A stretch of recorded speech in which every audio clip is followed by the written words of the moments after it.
Welcome back. This is video number 6. This is the blueprint video number 2, which is about educate. So now that your prospects see that there is, in fact, hope, it's time to educate them. Now, what do I mean by that? No, it's not time to sell them yet. Think of this kind of like a webinar, except that it's not live. So you're going to give them really good information so that they walk away wanting more. Your goal is to merely shed light that there is hope and then continue to break their walls and objections. Now, all prospects have a reason why they feel that there is no solution. And we don't necessarily know that, but that's something that you will need to figure out and maybe talk to your prospects, sit down with several of them to figure out exactly the different scenarios.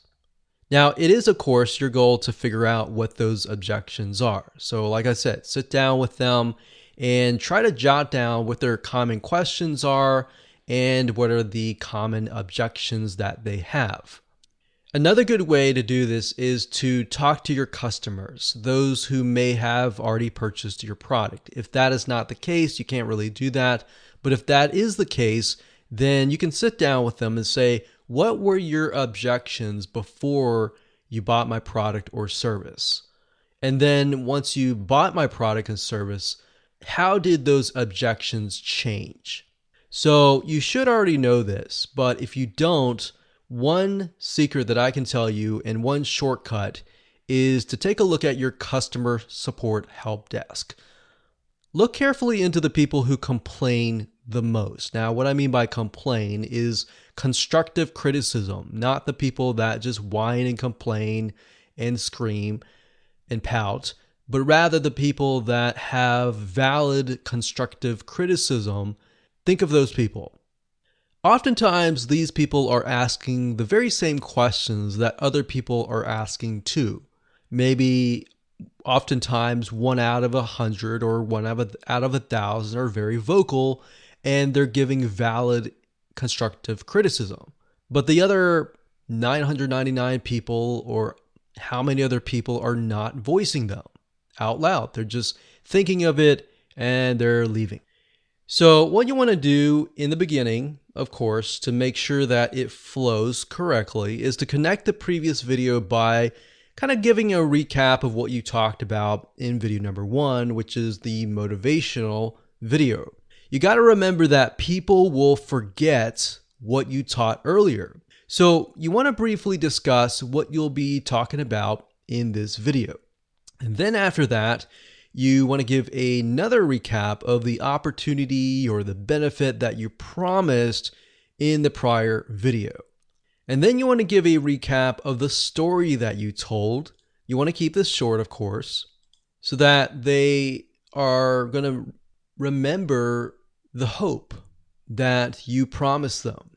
Now, there's still going to be a little bit of skepticism in there. So you want to make sure that you back up this hope with proof. So you can do that in several ways. You can demonstrate your results in an educational format, not a salesy way, via a case study.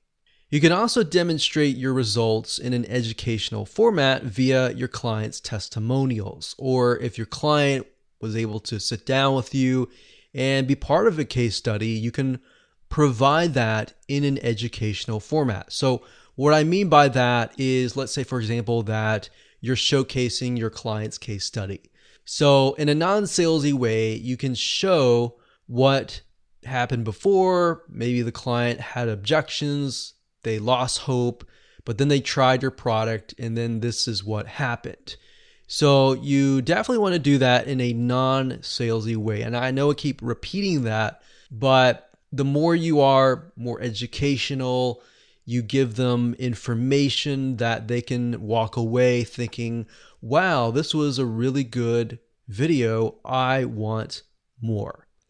Then you want to teach them something new that will conquer another common objection. So as I talked about in video 1, which was the previous video of the blueprint series, I talked about you need to figure out the objections and create a list of them, because what you're trying to do here is sprinkle them throughout the 4 videos. So in this case, you could teach them several things, several objections, and then how you can conquer those. The next thing you can do is teach them what they need to do. The what's, the whys, but not the hows. So you got to remember the what's and the whys are what do you need to do, why do you need to do it, but the hows are going to be left with your product and service. So you could give a few, but you don't want to give everything. Otherwise, there's no point in buying the product and service. So give them the what's, the whys, not the hows, on how to overcome another objection. So as you can see, there's a pattern here. Find the objections and you'll pretty much get a good script going.